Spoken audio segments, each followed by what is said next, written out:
جاتی تھی، وہ سجدہ روح زمین جس سے کاپ جاتی تھی، اسی کو آج ترستے ہیں دل اور رات۔ محترم بزرگوں، دوستوں اور ساتھیوں، اللہ تبارک و تعالیٰ کا احسان عظیم ہے کہ ہم تعالیٰ نے ہمیں اس متبرک اور منور مجلس میں بیٹھنے کی توفیق دی۔ بہت دنوں سے دل میں آرزو و تمنا تھی کہ آپ حضرات کے روبرو نماز کو موضوع بناؤں۔ میں اسی مقصد کو سامنے رکھ کر درگزاری کی جسارت کر رہا ہوں۔ اللہ تبارک و تعالیٰ نے امت مسلمہ اور اپنے حبیب صلی اللہ علیہ وسلم کو بے بہا نعمتوں سے نوازا، ہمیشہ حقوق سے سرفراز فرماتا رہا۔ ان نعمتوں میں سے ایک اعلیٰ مارک کا تحفہ نماز کا تحفہ ہے۔ اس متبرک تحفے کی فضیلت روز روشن کی طرح آیا ہے۔ اللہ تبارک و تعالیٰ نے حج کو فرض پر نازل فرمایا، زکوٰۃ کو فرض پر نازل فرمایا، روزے کو فرض پر نازل فرمایا، ایمان کو فرض پر نازل فرمایا، تمام احکام کو فرض پر نازل فرمایا۔ لیکن جب نماز کی باری آئی تو رب کائنات نے اپنے حبیب صلی اللہ علیہ وسلم کو فرمایا کہ ہم آپ کو ایک قیمتی تحفہ دینے والے ہیں۔ یہ تحفہ بہت اعلیٰ ہے، یہ تحفہ بہت عارفہ ہے، اور اعلیٰ و عارفہ چیز کو اعلیٰ ہی جگہ پر عطا کیا جاتا ہے، لہذا نماز کو عرش الہی پر بلا کر عطا کیا جاتا ہے۔ برادران اسلام، توحید اور ایمان کے بعد انبیاء علیہ السلام نے نماز بھی کو اہمیت دی ہے، نماز کی تلقین کی ہے۔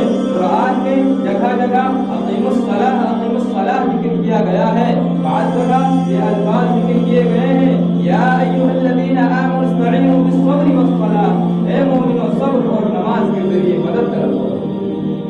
صحابہ رضوان اللہ علیہم اجمعین کو حضور صلی اللہ علیہ وسلم نے نماز کے رتبے کا ذکر کیا، حضور صلی اللہ علیہ وسلم نے معراج کے رتبے کا ذکر کیا اور نماز کی بشارت دی، جو تمام صحابہ کرام کو مجھے سبحان اللہ، اب تو نمازوں کے ذریعے ہم ہر مشکل کو آسان کر دیں گے، اب تو ہمیں خدا سے مانگنے کا واسطہ اور وسیلہ مل گیا۔ 5 وقت کی نماز ادا کرو، 500 نماز کا ثواب۔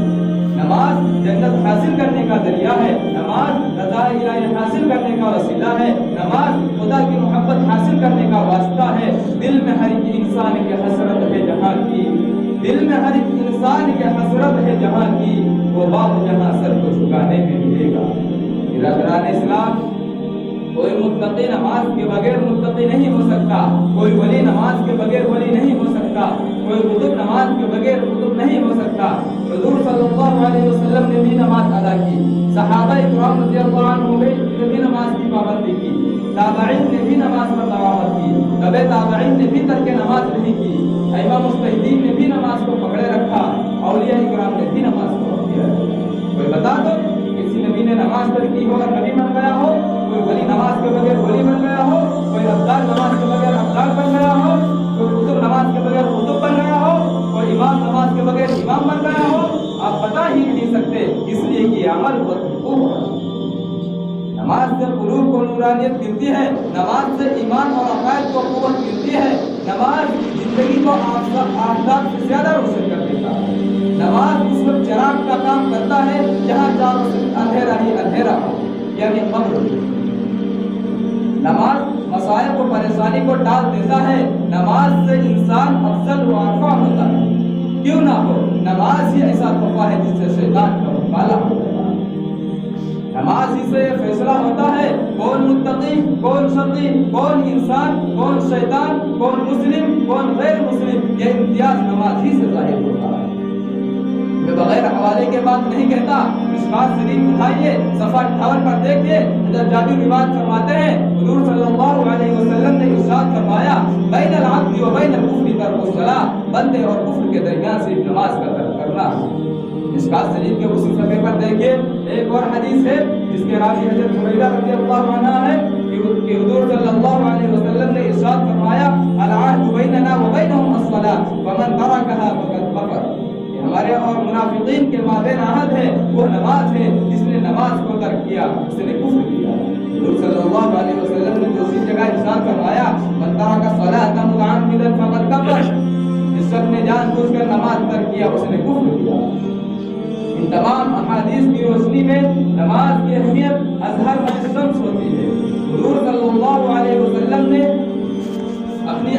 ठंडक नमाज में बतलाई है। अल्फाज यूं हैं, कुर्रतु ऐनी फी स्सलाह, जब बंदा रब्बे कायनात के दरबार में अपना सर खम करता है तो मुहसिन कायनात की आंखों को ठंडक महसूस होती है, और जब नमाज छोड़ता है तो हुजूर सल्लल्लाहु अलैहि वसल्लम की तकलीफ होती है। तो जिस शख्स ने हुजूर सल्लल्लाहु अलैहि वसल्लम को तकलीफ पहुंचाई उसकी दुनिया और आखिरत बर्बाद हो गई। जब बंदा नमाज को अदा करता है तो हम ताला शानू अपने तमाम अनवार व बरक़ात के साथ मुतवज्जह होते हैं और बंदा रहमत खुदाबंदी का महबूब बन जाता है। इस शायर ने क्या खूब कहा है, ये एक सजदा जिसे तू गिरा समझता है, ये एक सजदा जिसे तू गिरा समझता है, हजारों सजदों से देता है आदमी को नजात। शुहदाए इस्लाम, क़यामत के दिन सबसे पहले नमाज के बारे में सवाल होगा। उस दिन किसी का कोई ना होगा, इंसान उसके पसीने में डूबते होंगे, हर शे नफ्सी नफ्सी पुकारेगी। उस दिन सबसे पहले नमाज के बारे में सवाल होगा। हुजूर सल्लल्लाहु अलैहि वसल्लम ने इरशाद फरमाया, अव्वलु मा युहासबु बिहिल अब्दु यौमल क़ियामति स्सलाह, व इन सलहत सलह साइरु अमलिही व इन फसदत फसदा। क़यामत के दिन सबसे पहले हुकूकुल्लाह में नमाज के बारे में सवाल होगा। अगर नमाज दुरुस्त निकली तो तमाम अमाल दुरुस्त, और अगर नमाज खराब निकली तो सारे अमाल बेकार। अगर नमाज दुरुस्त निकली तो तमाम अमाल कबूल हो गए, हज भी कबूल होगा, ज़कात भी कबूल होगी, रोज़ा भी कबूल होगा, और दीगर अमाल सालिहा कबूल होंगे। और अगर नमाज खराब निकली तो सख्ती के साथ इम्तिहान लिया जाएगा। अल्लाह तबारक व तआला हम सबका इम्तिहान आसानी से करवाए। मेरे भाइयों, आज के दौर में बहुत ही खूबसूरत और आलीशान मस्जिदें तामीर की जाती हैं, लेकिन उसमें अल्लाह को याद करने वाले बहुत कम नजर आते हैं, उसको आबाद करने वाले बहुत कम नजर आते हैं। बात जगह तो आलीशान मस्जिदें वीरान और कब्रिस्तान नजर आती हैं। पहले मस्जिदें थी कच्ची तो पक्के थे नमाजी, पहले मस्जिदें थी कच्ची तो पक्के थे नमाजी, आज मस्जिदें हैं पक्की तो कच्चे हैं नमाजी। नमाज की अहमियत हर मुसलमान के दिल में ऐसी होनी चाहिए जैसे हज़रत उमर फारूक रज़ियल्लाहु अन्हु के दिल में।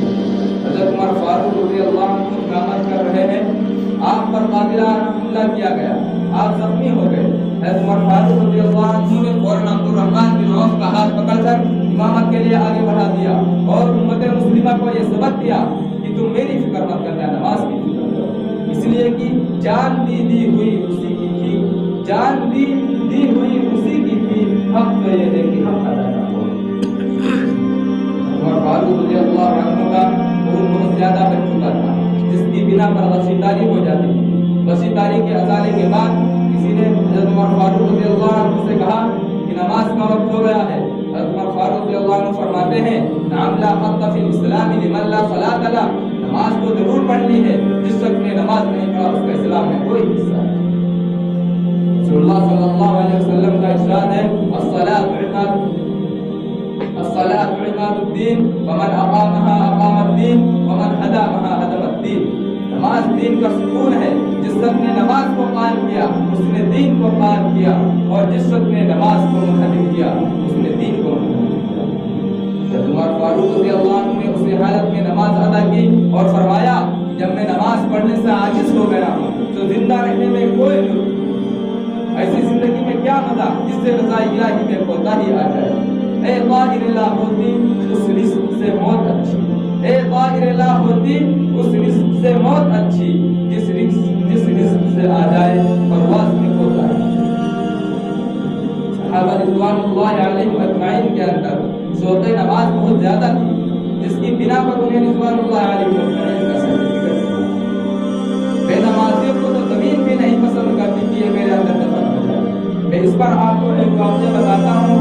हज़रत उमर फारूक रज़ियल्लाहु अन्हु के खिलाफत का दौर है।